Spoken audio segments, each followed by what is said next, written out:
We're live. Got agendas?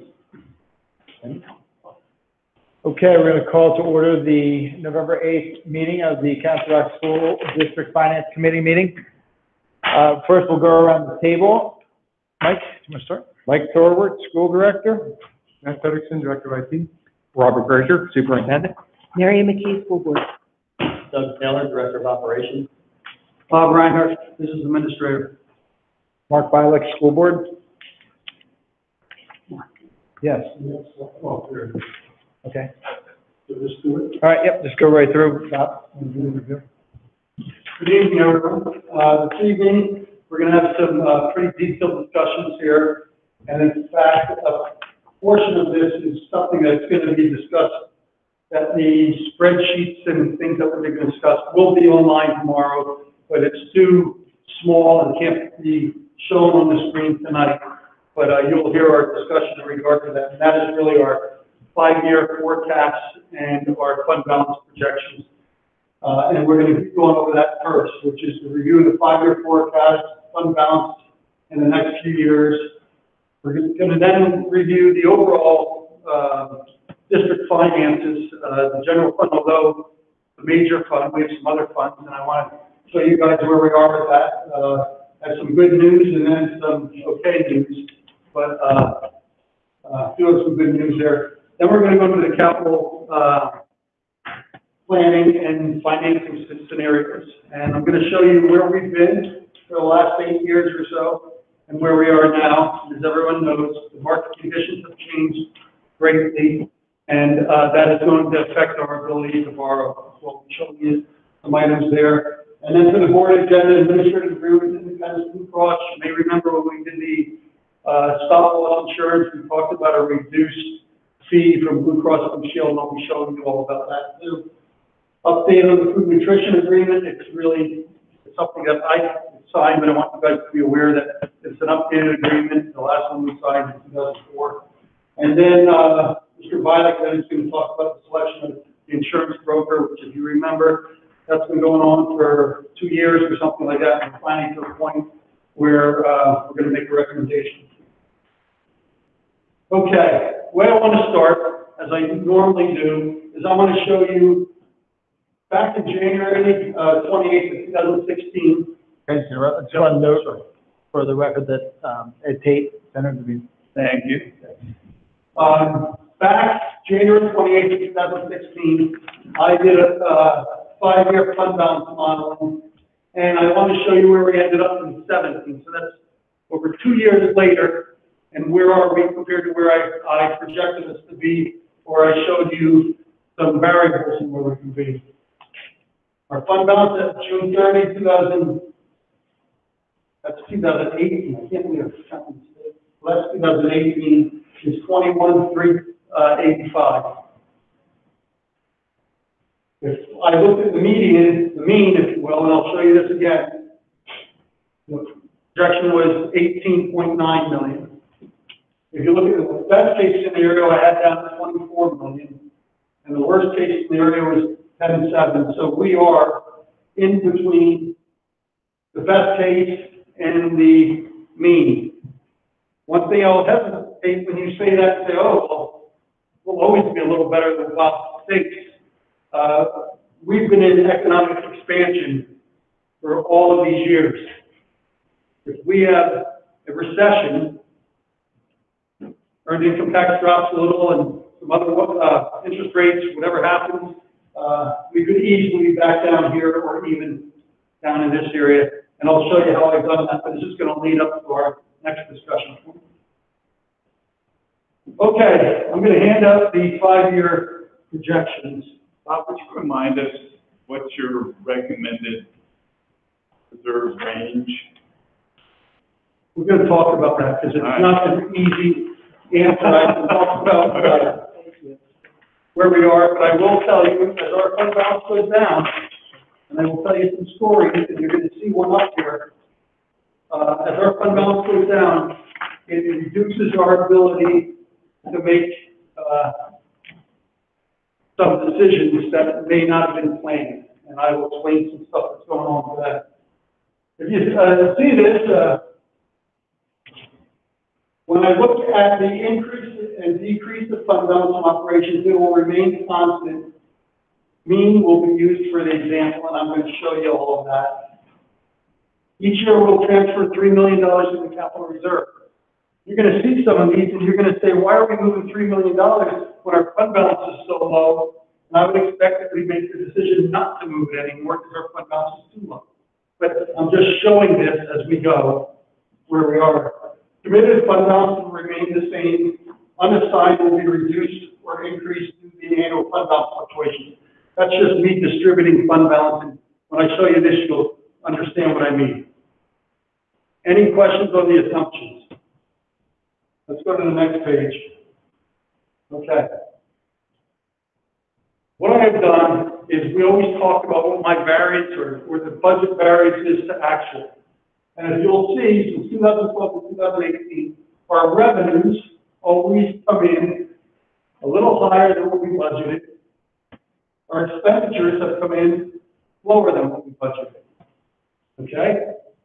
So all I've done for revenues, added them up and divided by, what is that, 7? And the mean is 1.12. You see that? Did the same thing with expenditures. The mean is 1.51.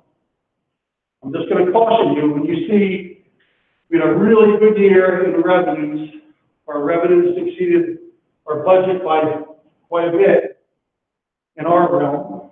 I'd rather see that number 5 or 6% because it gives you more leeway. But where we are, that is good.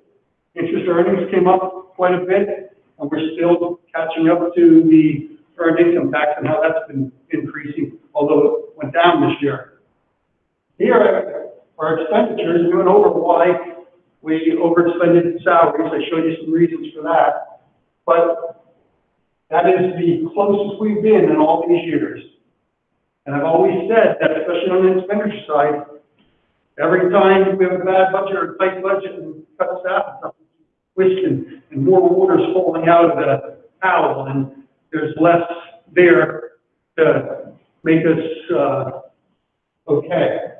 So when you look at this, I use the mean calculations for what I'm going to show you, and then the red, that's the worst case scenario. So if we saw the worst case where our revenues only came in at 0.44%, and our expenditures only came in under by 0.54%. I'm going to show you that case. And then the best case scenario you're going to see, and we're going to go over that. So if you will, I'm going to sit down and go over these numbers. Stay at this page right now, Matt. This, what I'm going to describe with the board right now, is not able to be shown on the screen because the numbers are too small and detailed, but I will go over them quickly, and this will be posted tomorrow morning for anyone to look at that's listening right now. As you see, you'll see the years across the top, 2018, 19, 19, 20, 20, 21, and across all the way to 23, 24. Everyone see that? The first year, it says budget for 18, 19. That is the budget as we approved it back in June. Okay? So if you look at it, our revenues came in at $236 million. Our expenditures came in at $240 million. So if our revenues came in perfect and our expenditures came in perfect, our fund balance would go down $4,091,000. Does everyone see that? When I have forecast next to it, what I have done is taken our revenues, and when you look at the mean, the revenues of 1.12% on the slide that's up top here, all I did was take the budget, multiplied that by 1 plus 1.12%, and that gets you to 239,227. You see that? So that's saying if we have an average year based on the last 8 years, that's what I expect our revenues to come in. Does everyone see that? Mm-hmm. Did the same thing with expenditures. Instead of $240 million, I'm saying that we're going to underextend by 1.51%, So we're only gonna spend $237,000. Everyone see that? Now you're gonna see from operations, our fund balance, rather than going down $4,091,000, our fund balance will go up, $2,178,000. Does everyone see that? Okay. Now let's go below the line. We're gonna go over this, but you'll see debt service over the budget, and I'll explain that a little later. But that's just saying that we would be scheduled, if we do some financial transactions, what I'm going to show you a little later, it would make that $2.1 million of fund balance go down by another $212,000. Does everyone understand that? So that's outside of the normal budget. This is another decision that we could end up making later on. Then we always transfer money into the capital reserve. That's not in our budget. We use that from the variances as we have them. So if we go down $3 million because we moved it over to the capital reserve for summer projects, our fund balance would start it at $21,385. You'll see a beginning fund balance to the left of this on the bottom. You see beginning fund balance assumptions. You'll see it started at $21,385. It is now, at the end of this year, would be at, if we hit the mean, $20,351, so it would have gone down about $1 million. Does everyone see that? Do you see the rationale and how I have done that? Just using what has happened in the past to determine or estimate what I think is going to happen with this year's budget. Okay? Any questions? Okay. You can go through then, you're going to see changes. And all the changes in revenues and expenditures are done for a reason. Let's go to the real estate. You'll see that for 2019, 2020, I say that our real estate tax revenue will go up, will budget at $4.19 million more. You see that? Let's go down below for the assumptions. I am saying for 2019-20 that our taxes, the millage rate will increase by 2.3%. I have 2.3 there because that's the maximum with the Act 1 index this year. You see?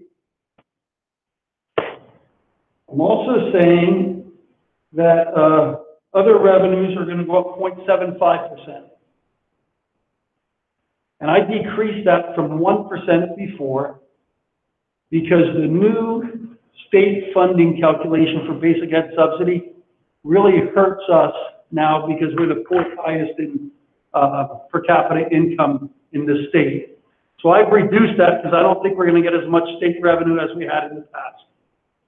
And I will tell you, there's some people that want to distribute all the revenue based on the new formula rather than the additional revenue. If that happens, we're going to lose like $5 million in a year, which I hope it doesn't happen.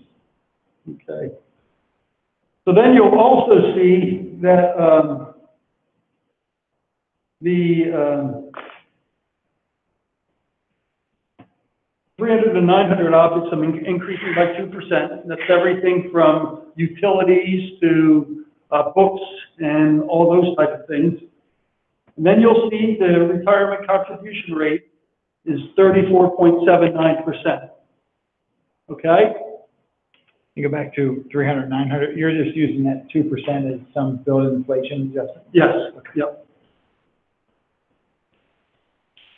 So what I'm doing is, all I'm doing now is adjusting my current year budget by assumptions. Then you're compounding it out every year. Yes, yeah. So everyone gets that. This is the nuts and bolts of the calculation. So what you're going to see is it going forward. Now I want to show you 2019-20 with everything going on. In the mean, it's $19,700,000. You see our ending fund balance then? So it's going down another $600,000 or something. Everyone see that? The next year, look at that. The fund balance looks like it start going up. Let's look at the differences here.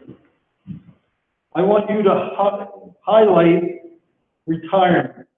So if you go across and just, I would circle the changes in retirement. So you'll see the 2019-20 year, retirement went up $2 million. You see that? 2020-21, it only went up $1 million. 2021-22, it's only $1 million again. And you can go across, and finally, to 2023-24, it's only up $500,000. That is the biggest contributing factor to what's happening to our fund balance. Those years now, remember, our retirement's going up like this, and our revenues are only going up like this. Well, now the retirement leveling off and our revenues are catching up finally. So I think over time that could take some heat off of us. But understand, I'm showing that we're increasing the taxes every year by 2.4%. This is not showing that we're taking our foot off the gas. We need everything to even try to get us in pretty good shape. Okay? Now let's go to the second page. Can I ask about the retirement, or are you gonna get to it? No, you should ask now. The driver is changing the Peters formula? Yeah. Or is it? We're about to plateau, right? Yes, the 36% is about plateau. Yeah. The change in retirement is something that's going to help after many years, because we still have to pay off the liability. We have a $40 billion liability we have to pay off for all the past service. This is only going to help us not increase it higher and higher. So over time, it's going to help us, but it's not helping us right away. Right, and so it's nothing specific to Council Rock, it's the No. formula statewide. Yes. Okay, I thought. But they can increase that. Like, the state can come back and tell us that. We have some bad years. We've had that happen in the past. Yes. And the other thing is, what happened to the state when the economy went poorly? Districts were reducing staff, finding ways not to pay salaries and stuff like that. So now, there's less salaries that you calculate retirement off of. So now they got to increase it again because the salaries haven't gone up the way they expected them to go up that were subject to retirement. So now you have a smaller number to multiply it by, so that multiplier's got to go up. Go ahead. Explain this, so I understand the forecast, but why do we change from impact of 1% variable variance? Isn't that the same as the difference in the forecast? And why is it 1%? Not You know your- what? It not should have your- said 1.12. Okay, Yeah, that's what it is. That's all right, wrong. so it's just not carrying the decimals. Yeah. Good catch. Well, It's 1.12 all the way across, right? Well, I guess, yeah. okay, let's go to the next page. And I want to show this page up front comparing to this next page. And do you see the mean? That's the average, and that's the first row of numbers. If you go to the bottom number, it says June 30th, 2018. You'll see the 20,351,463. It's the same number that's on the front page. I want you to make sure you see that the way it's tied in. You see that? So this is the mean. Can you say that one more time? Okay. The front page, and I've explained how we calculated that to 20,351. I just want to show you that the mean category shows that same number. Yeah, okay. Okay, so that's the calculations. The best case scenario is done a little differently than the others, but if you see that it's 22.8, I'm now saying the best case will be at the end of this year is $22,800,000. You see that? And that's based on using the highest values that were up there. My revenues are going to come in higher than the mean, and my expenditures are going to come in lower than the mean. So that's what it, and if you look over time, in 2022, I'm saying that fund balance could be as high as 28.4 million if things go really great. Right now, if you look at that, we're in between the 24 and the 28 from my last projection. So we're somewhere in between the two. You see what I'm saying? If you go to that first slide, now go to that first slide. Yeah, you'll see the 21.8. The best case scenario at the end here is now 28 million, like it was 24. And the mean at the here is 24 million. You see that? So that's where we are. If you look at this, we're somewhere in between the two. You got that? Okay. Now the worst case scenario, if you look at this, and that's every year is the worst year we've had, our fund balance go down to $3.7 million. Do I think every year is going to be that bad? No. That's just the calculation that's here. Okay? Last time it was 10 million, I thought would be the worst. But this is how bad it could be, understanding that this past year, our expenditures were closer than they've ever been. Expenditures to the budget. So that made this scenario worse because of this last year, because that's the number I use. And that is why I'm a little concerned about the mean, because I always tell you, I think we're getting tighter and tighter with the budget. We used to have a budgetary reserve of $1 million. We used to put 5 extra teachers in and things like that. There's just more things that we're getting tighter with to be able to make the budget. And I'm just worried that our expenditures are going to continue to come in closer to the expenditure and not these old numbers that they were better. I'm thinking that might be gone. So I worry Closer to about a zero increase, not that negative 1.5% you got there. yeah, right, yep. You plateaued on that. Yes, that's what you understand exactly what I mean. So this is talking about our fund balance and where we're going. And one of the things I need to make sure, many years we look at it and we say, oh, this year we don't have to go up to the Act 1 index because we're here already, or we don't need that, or whatever.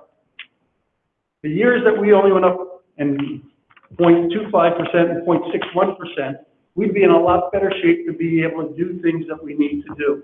And you're going to see that as I talk about the capital financing piece of this now. You're going to see that I can't do things I used to want to do with our fund balance and stuff, because right now at 21 million, I can't start saying, now we're going to use $1.5 million for this or $1.5 million for that. I'm telling you right now, we got to start pumping on the brakes, because each year, with us moving $3 million over there, our fund balance is going to continue to go down. And we got to start pumping on the brakes on that. And we got to start keeping it at this area or letting it increase a little, almost like this, what we're showing here, that it's going to start increasing a little. When it increases, we can make different decisions. But right now, with it going down, I think we got to really watch how we handle our fund balance. You guys got that? Okay, let's go back now. Go ahead. Okay. Now I'm going to go into the other funds. We always talk about the general fund. You hear us talk about the capital reserve, where that's what we moved the $3 billion into each year, and have that for the summer project. And then you hear about our capital projects fund, which that's all our bond issues. In addition to that, we have the self-insurance fund. Self-insurance is for 2 activities, healthcare and workers' comp.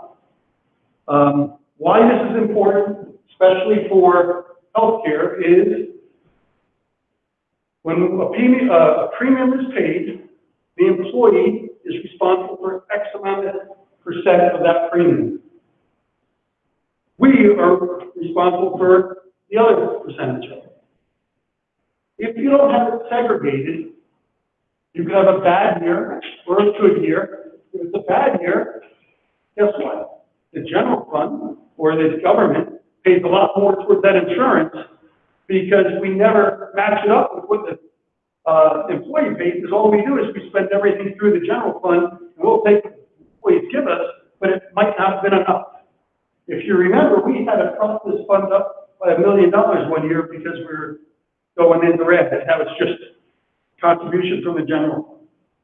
So it's important to me that this is segregated, so that as we look at this, if we have an awesome year, look at that revenue, look at the expenditures, our revenues and expenses netting out to $6 million surplus. We started with $1.8 million in the fund, now we're at $7.8 million. Now, next year's healthcare premiums, we know that we don't have to go crazily because we have fund balance now to be able to do that. How do we do that? We keep the premiums down for our general fund to pay and the employees to pay. By doing that, we both share in the good year we had. Does everyone understand that? So that's why that's so important. Now, workers' comp, in the past, we had a retrospective plan. That did very well for us, if you remember, because the fully insured plan, there was a scheduled credit that they were giving us and had our premium down to like $500,000.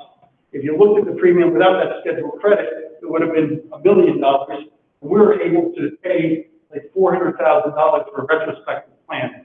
We took some risk on it. We had good years, and we were able to establish this $436,000 reserve because we had better years than what we expected, so we were able to get a reserve up.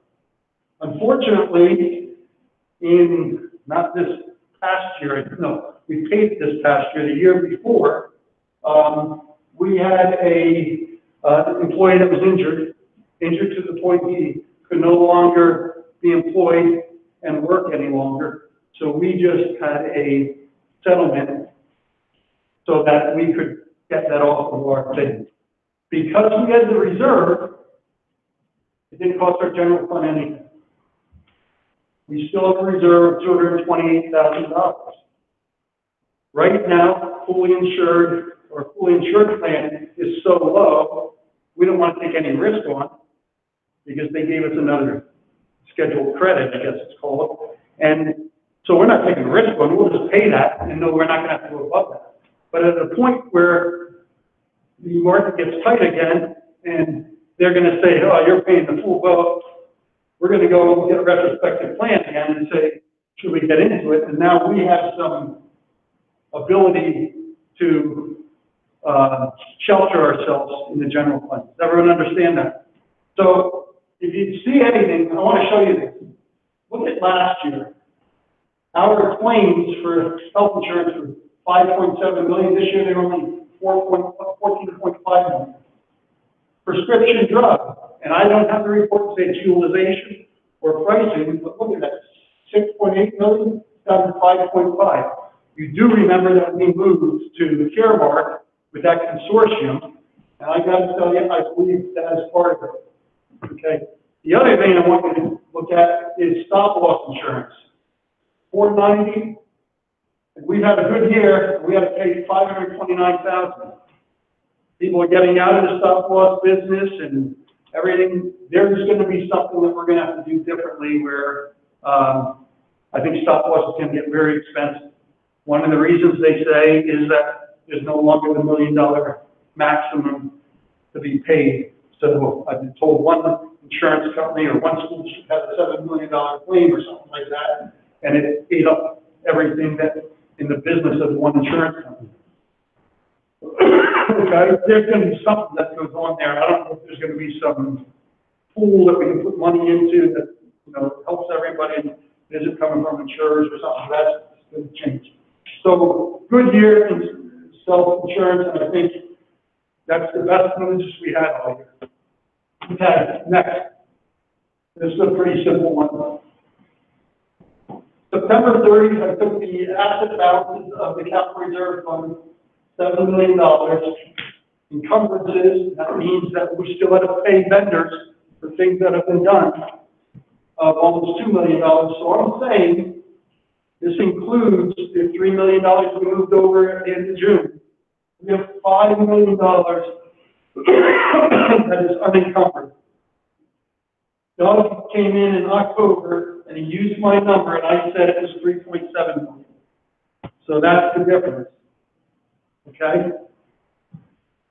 Understand, we move $3 million in there each year. That $5 million, if you spend it this year, that $5 million is gone. So I'm not saying because it's in there, we should spend it. You got to decide what projects are appropriate to spend it. Okay? You guys good? We don't carry over year to year in that fund, right? If we don't spend it, it carries over. Yep. Right now, if it didn't carry over, this would only be $3 million. Well, it would be 3 million plus, it would be, 4.9 million dollars. Yeah. But, so it carries over, so if we don't spend all 5 million, whatever we don't spend carries over to next year, plus we'll add 3 million hopefully to it, and so it'll be that number. What should we carry over year to year?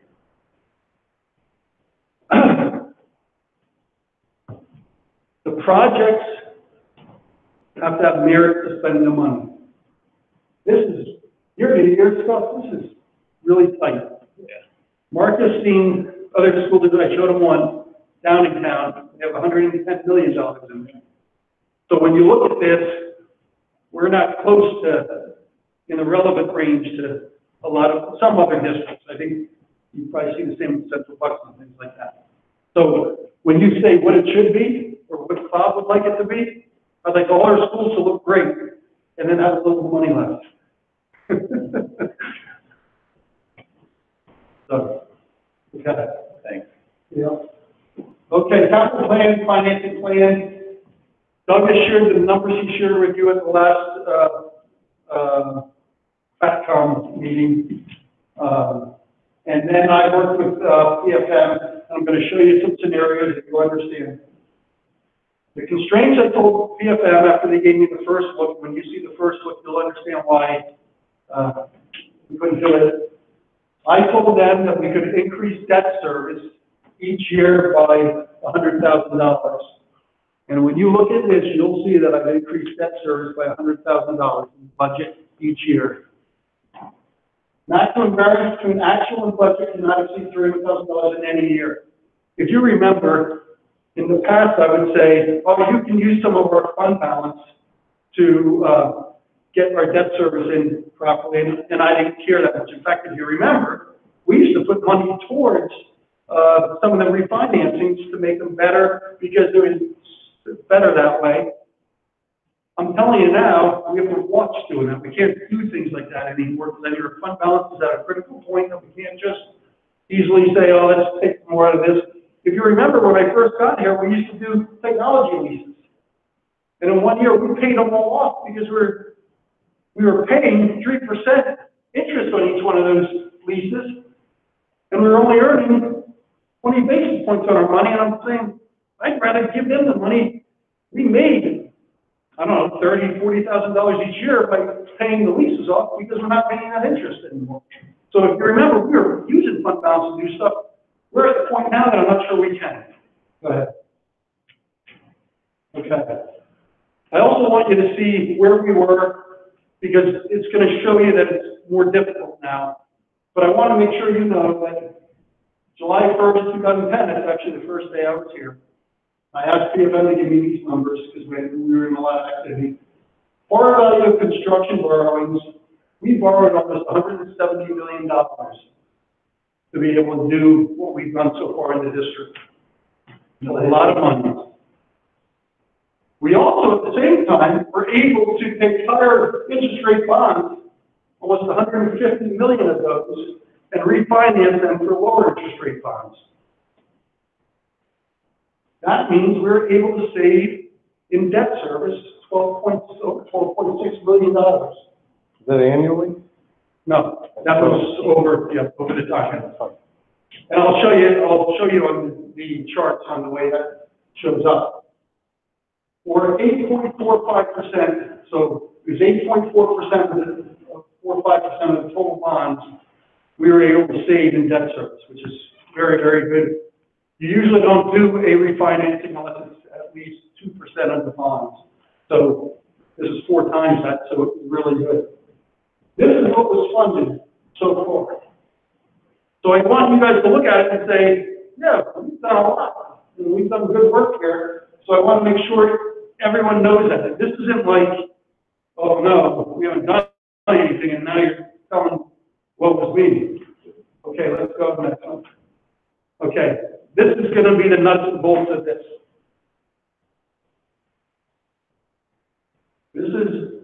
use of capitalized interest to expedite the schedule of projects. I'm going to explain all that. Delay of financing projects to meet constraints. Remember the constraints I had up front? So there's two options. First of all, this is the base plan, I'm going to call it. And this is what Doug had at the FACCOM meeting, and you will see these are the project start dates. Okay? We now put that into our financing, and we said, oh, well, we can't do that. We can't borrow the money quick enough to do these projects as we looked at here. These were the base costs of those projects. Option one, which is the more aggressive option, and I'll explain it more to you. We can still do the turf field and the achieve on the same years as was on the original schedule, but salt limestone is going to get moved back 1 year. It was completed in 2022 to be completed in 2023. Hillcrest 2025 and Richburg 2025, and it's being delayed. Okay. If we choose not to use capitalized interest, and again I'll explain that again. This is the delays in the years of the project. You see that? And you can see the year-end dates. I think there's a 4% increase in these costs each year that we don't do it as scheduled. And this is the cost of the increased project because we didn't do it in time. This is the cost if we wait longer. So you'll look at the difference of it, and it's $4.6 million. You see that? Okay. Capitalized interest. If we don't do capitalized interest, these years, this is the money we would borrow. So you'll see that it don't totally match up, and we delay financings and things like that. And we borrow $149 million. See that? That's 149 million over what you showed us Yeah. before, which is 160. Yes. So it's $320 million. Yes. Here, we're going to put capitalized interest in there, so we're going to borrow $154 million. What is capitalized interest? It's interest that we have to pay out on our bonds, the bonds that we just issued. In these years, we can't, the debt service in those years would be more than what's in our budget, and we don't have fund balance to pay for it. So now we're going to borrow more money, and about 4.5 million of it is going to be us borrowing money and writing checks out to the bondholders for their interest that we owe them. Okay? So it's inflating the actual cost of the projects, but it is an acceptable tool to be able to fund projects. We used it at Penridge. We're using it here because our fund balance is going to go up and then back down. At Penridge, we used it to be able to layer in the tax increases so that we didn't increase taxes in the first year by 10 mils. And, you know, here, everybody, what we did is go 2 mils each year or something like that. And this is before Act 1. So do you understand the difference? Go back to the one before this. What are you using for an interest for that capitalizing? That's some number? What do you think our bonds are gonna? Yep. These bonds now are going out to 2045. So they didn't give me an interest rate. What they'll tell me is they assumes current MMD plus 125 basis points is what they've used. So if you want me to get a scale of it, I don't have it. I can No, I don't, I just an approximate number. What, that's 4.25? I mean, what is it? You don't know. No. And it's, they're using. Well, how did you come up with the calculation? No, the cost of the interest. The calculations. I can get them, I didn't ask them for that detail. Believe me, I can get it, and I can do the true interest calculation, I can do anything you want. It's just that I didn't ask them for that because it wasn't important. How did the turf get in there already? We had, want me to answer? Go for it. Yeah. I don't want to answer it. We had a facilities meeting last week. Yes. And Andy, brought that as one of the agenda items that we had. We discussed it, and there was interest in seeing what the cost would be to consider doing a $2.7 million. No one agreed on it, Mark. It's just, this is It was, worst case let's finance. just see how it shakes out in the plan. And that was, the middle of three options. You say, well, the fourth being zero, of course, but, it wasn't the most expensive option. So we discussed it, and there was, unanimity among the board that we'd like to see it go forward, not that we were voting for the project, but we chose that option. Just to look at these calculations, yeah. Just model it out. We didn't want to make Bob do them if nobody was interested. clearly have lunch to meet. I mean, same as for Achieve, we wanted to see what the most expensive option would be to address Achieve if we were to, in this case, it assumes for budgeting purposes, going to Richboro Middle School after Rolling Hills would be finished using the building, renovating the building, and utilizing it for the Achieve program. Achieve, Sloan, Twilight. Right. So are the dates in a priority order for you, Doug? These were put down as priority order, based upon the age of the facility and its needs, yeah. So as far as the Limestone, Hillcrest, Richboro, Newtown, yes, the first two were put on there as markers to see what the cost would be. So I'm not necessarily saying that those two need to be the first two. Okay. From a school standpoint, elementary school standpoint, those are listed in the order that I saw. But there was some sense of urgency, and I think there is, to figure out what's happening with Achieve. Yeah. So, I think you're gonna hear that, that's gonna become a bigger They issue. want their building back. Well, yeah, we're not sure, but they're growing, Yeah. so there's definitely concern around it. So this was really just the biggest pig the python could eat, kind of, for Bob just to go through the calculation. Yeah, got it. Thank you. So, Can I have one more comment? So capitalized interest, really, we talked about this, is basically, I don't know if it's using your credit card to pay your mortgage, but it's certainly using. It's a lot like that. It's using a lot like another that, mortgage yep. to pay your mortgage. Yep. Oh, no, it certainly is. Yeah. understand that you can look at it this way. How much was that capitalized interest? $4,500,000, go back. That's buying this, the difference between that and that. You see that? Those are the inflationary costs of delaying the bill. If we do them one at a time. And that's what'd you assume, Doug, the 4%? that 4% is compounded each year that you would push them out, I put them out of the rush. Several years. So does everyone understand capitalized interest and what it's buying? It's buying your time. Okay. Go ahead, next one. Okay. But it doesn't answer the question on the level of necessity of the project. No. Correct. No. This is not at all. showing you how you can do them quicker. You guys decided which one should be on top, which one should get done, which one shouldn't get done. I'm just, Or how it should be. right, Yeah. I'm just showing you how tight we can make it if we want to do it one way or another. These are just options how to finance it. I'm not telling you what we need to do. Understand. Okay? Well, nor is he recommending one. Right, you're right. Okay? And you've seen this chart before, this is the current budget. If we did nothing, this is our fund balance, I'm dropping off. Remember that $12.6 million in savings?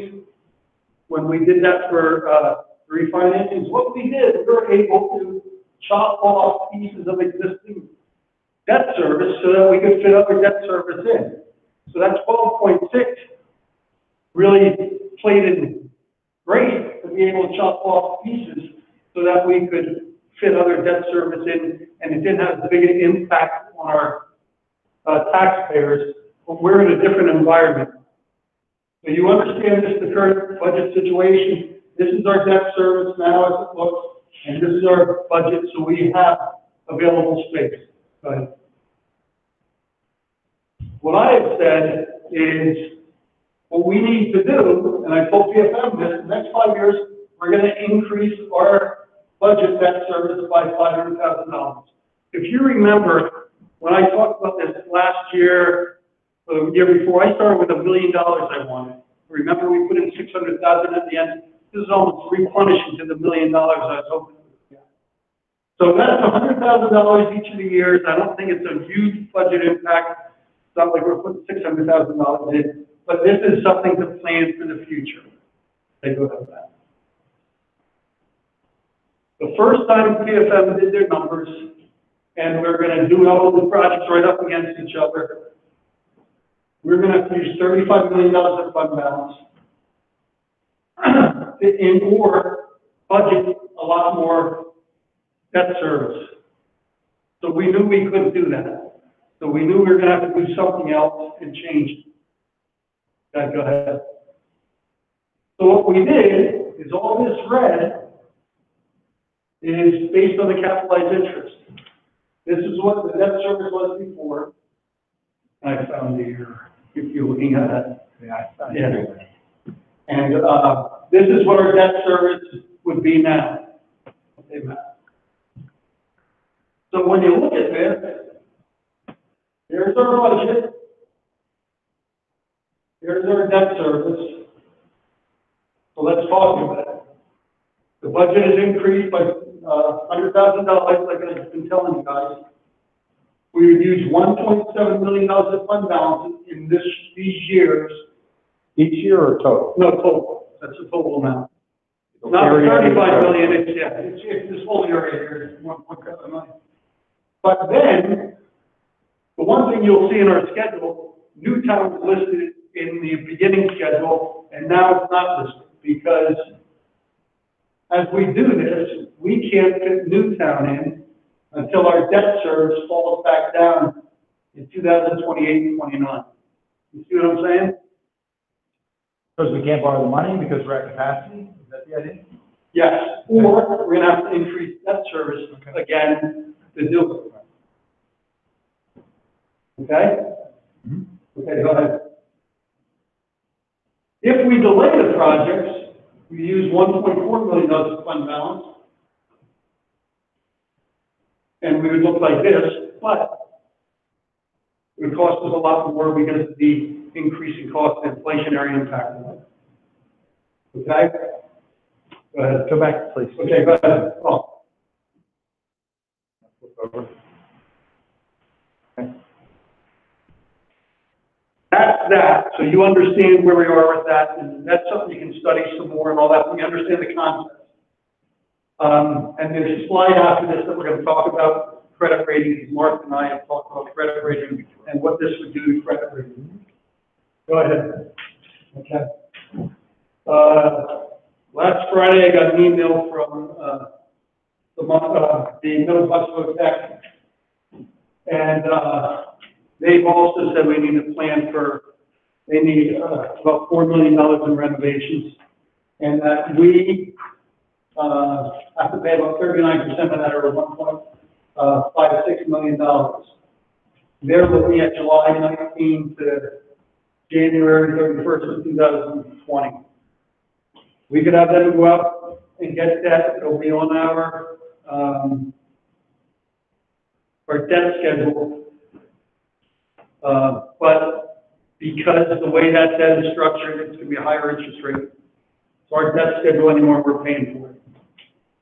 What I propose, and I still have to talk to our bond counsel, is that over this period of time when these payments are going out, we will make payments out of our existing capital projects fund of $1.56 million as they show us receipts or invoices or something. I don't know how else. In the past, I would have said, we'll write you a check out of our, fund balance, but I don't want to use any more fund balance. Because we talked about this a while ago, and we were ready to do it and not have to do any debt or anything. I will check with our bond counsel, but I can tell you, when you look at all these numbers, 100 and some million, these numbers probably have some level of fluff in them. And it's not fluff that I really mean that, but Doug generally comes in under budget. The middle school projects are huge projects. We still don't have the final numbers for that, so I believe there could be money that we're going to be able to save in those projects that can be put to these new projects. And then we have some escrow accounts that over time we'll get them back, about $8 million of that. So there's all these moving parts that we don't know what the numbers are yet. So you'll end up seeing there's fluff or whatever. And until we get down and projects get done, that's when you're going to see them. This is a planning piece, but if anything, I'm showing more money needing to be borrowed than less. But I can't tell you how much. I'm not going to tell you it's 10 million. I'm not going to tell you it's 15 million. I'm not going to give you some number and then find out, wow, we had to borrow $20 million more than we had in there. I just don't know the number yet. How old is our oldest escrow account? What? How old is the oldest escrow account? How long, I mean, I'm assuming, who's holding those? The escrow accounts are between the township and the school district. That's what I thought. And For instance, Allen Elementary School, is that escrow account closed? So, we've been working to get those, released or reduced. We are, Churchville, we discussed the letter today. You'll send it to, So we'll be getting like released so to Churchville. they move it right over. Churchville's being moved now. And when was that project completed?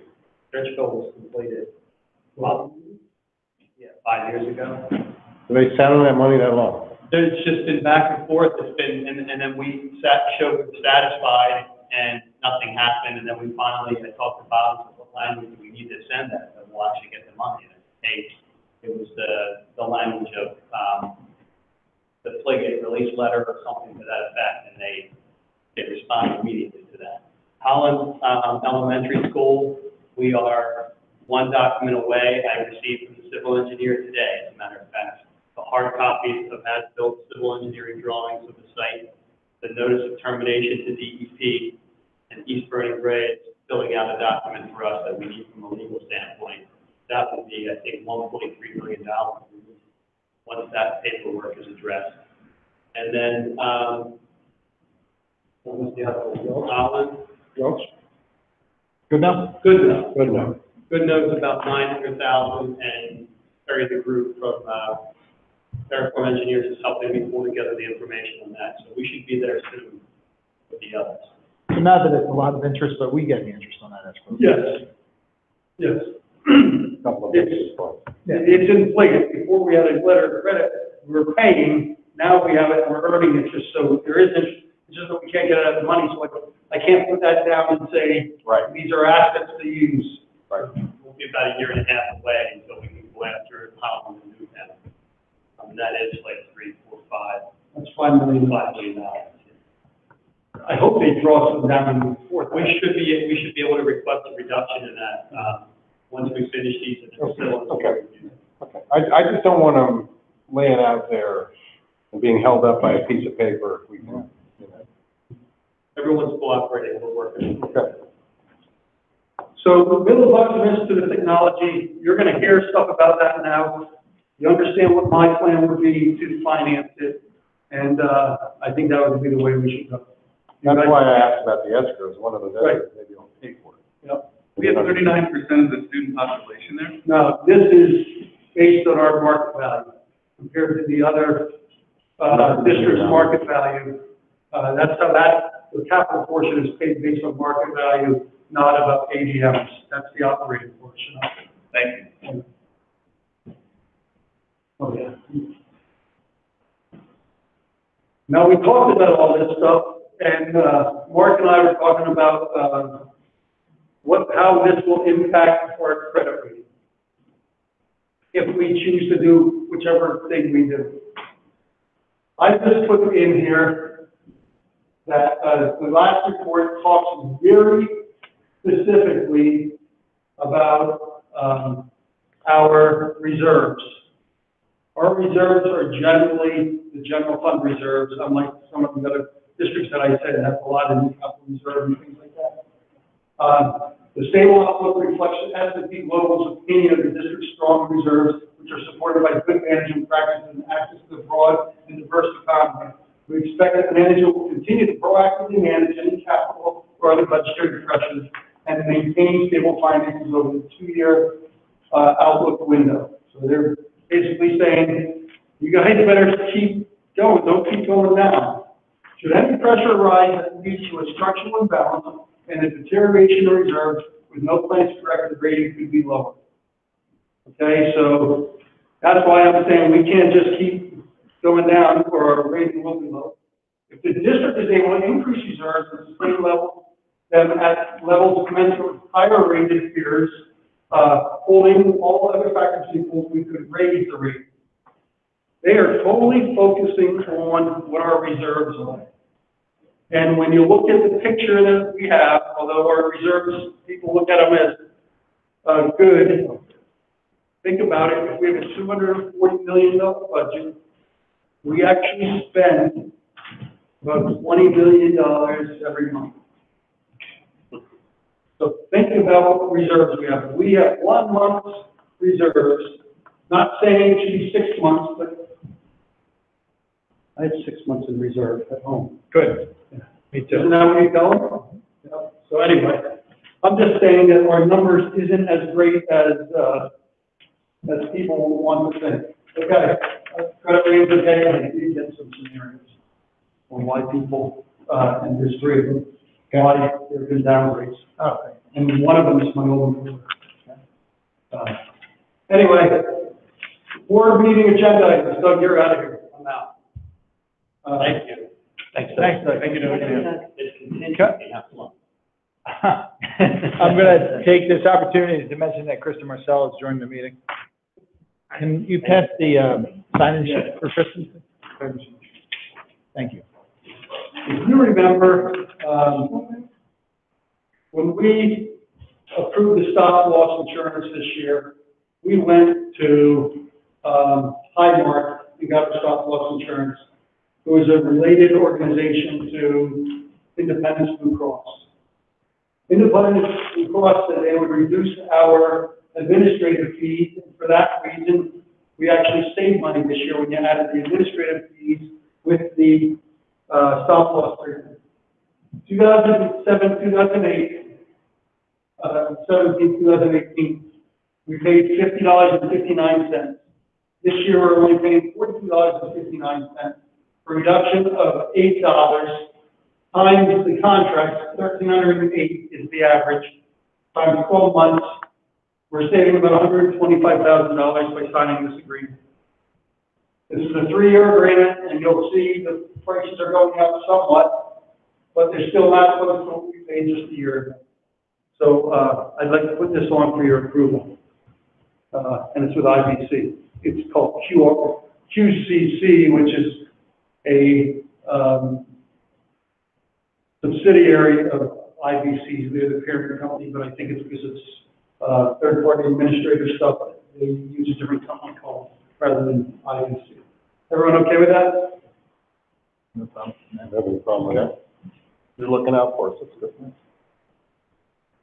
I'm just giving you a notice that 2004 we signed an agreement to be in the school lunch program. Now the agreement's been updated, and I have to sign a new agreement. You don't even take board action or anything. Rob Cox just suggested I let you know that I'm signing an agreement that is the same basic thing, but it adds up more of these regulations that are coming out every year with food and nutrition. At that point, it becomes too expensive, you'll tell us. The maintaining regulation. So this one is going to be, Elementary and middle school. yes. Yep. And this one is Mark's item. You want to go over Is it? that all we have? Yep. Okay. So, we've been working for about a year and a half on the request for proposal for the insurance broker.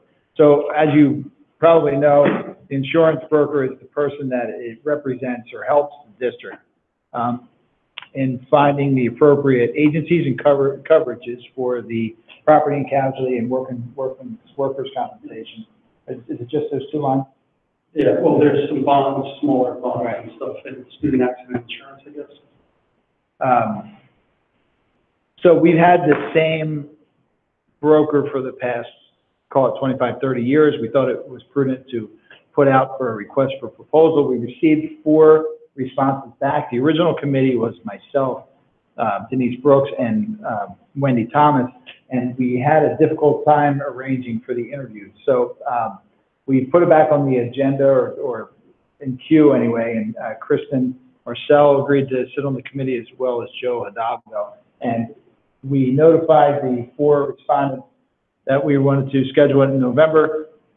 Bob asked if they had any updates to their request for proposals, which we received, distributed to the committee, and then we met on Monday here in this room from 11 to about 2 and interviewed the candidates. The committee, after interviewing all the candidates and after discussion, chose to recommend to the board the Seltzer Company. They're based in Wrightstown. I'll give you just some highlights. It's not a reflection really on our current provider. It's what I liked, I'll just speak for myself, what I liked about the Seltzer Company is that they had some ideas that I hadn't heard before. How to reduce, essentially reduce claims or risks, and they talked specifically about education. They had a risk, OSHA certified risk person with them, and he made the suggestion of education with incident reports. Sometimes it gets down to the incident reports. And then Bob relayed to us that there's a relatable item right now that we're looking at that could have benefited maybe from that. So we had some good discussion about it. One of our members was thinking a different way, and he had some different thoughts, and he could share them with you if he chooses to. But at the end, the committee coalesced around the Seltzer group. Do you have anything you want to say about that? The only thing I would add is that, we had talked to Joe in terms of that if in future we wanted to change or we were concerned, that obviously we would move forward and communicate that, and Joe was agreeable. So I just wanted to make sure I mentioned.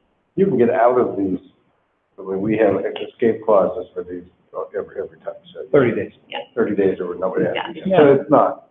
Well, and here's the thing. So there seems to be a narrow, group of actual insurers that work with districts.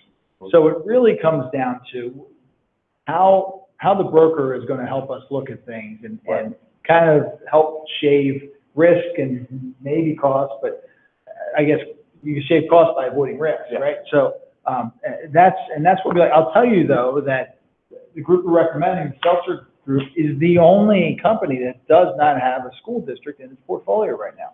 Now, we looked at that a couple different ways because the second person that at least Kristen and I had agreed upon had 25, 30, it was 25 years of experience. But they had a pretty good representation of school districts. However, Seltzer has public government and some of the transportation, SEPTA, things like that. So I did make a phone call to both Grace Dion and Rob Cox, especially after talking to Jerry, and I said, do you have any concerns about this? Are there special areas that they may not have knowledge? Now, they have a university, they've had school districts in the past, they just don't have any in the portfolio right now. Both Rob, and they can correct me if I'm misrepresenting, but both Rob and Grace said that they did not see any need for that, that they were comfortable, and as long as they're working with council with contracts and things like that, they're fine with it. So I don't know if you and I had a chance to talk about that, but I did make this phone call. I think I told you. Yeah, I think yeah. And I thought it was a benefit to kind of have somebody that wasn't, for lack of a term, pigeonholed in the public school space, and they said, Not necessarily a bad thing. right, like they used an example of they were able to reduce risk in one facility by having the people change their footwear and what they're wearing around. Now, and he said, you may not be able to do that in a public school setting, but these are the kind of things you're looking at. So, and I use the analogy of our outside hire, Andy Rowe, and how he would successfully really turn things around here with transportation. So again, those are my thoughts, and I hope that we can move forward with it at the next meeting. Right? Is that on the schedule? Will that be on the consent agenda? Yes. I don't have a problem. I don't, yeah, sounds good. I appreciate you guys doing the work. Yeah, no problem. And Denise was fine when I spoke with her. I just told her that if there were concerns, we would double back. Yeah, and I really appreciate Kristen and Joe stepping up. It was, right in the middle of Monday afternoon, 11 to 2. That's hard to do on a work day. Mhm. So, I appreciate you. We got through this very quickly. Chris, Nice. you won't understand that unless you sit down with me. Yes, she will. Wow. No, I understand it's like very high level what I'm looking at, but I probably Yeah. if that's okay. Of course, and I'm doing it with Andy and I'm doing it with Joe and I think Denise. I am. So, Before we adjourn, I do want to say again that when I came on this board, this was not anything like this. We lived in 1 year budget items or budget projections, and I appreciate Bob having an open mind because a couple of us really fought hard to get these 5-year projections. First couple of years, there's a lot of shaking heads. So I appreciate you doing it. I need to say that years before you came on here, I put these together, where I had assumptions all over the place, and people got frustrated with all the different assumptions, because I figured people would play with it. And they just got frustrated, so this is more concise, but I'm in the ballpark with everything, so I could be all crazy, or I could be in the ballpark. I'm in the ballpark.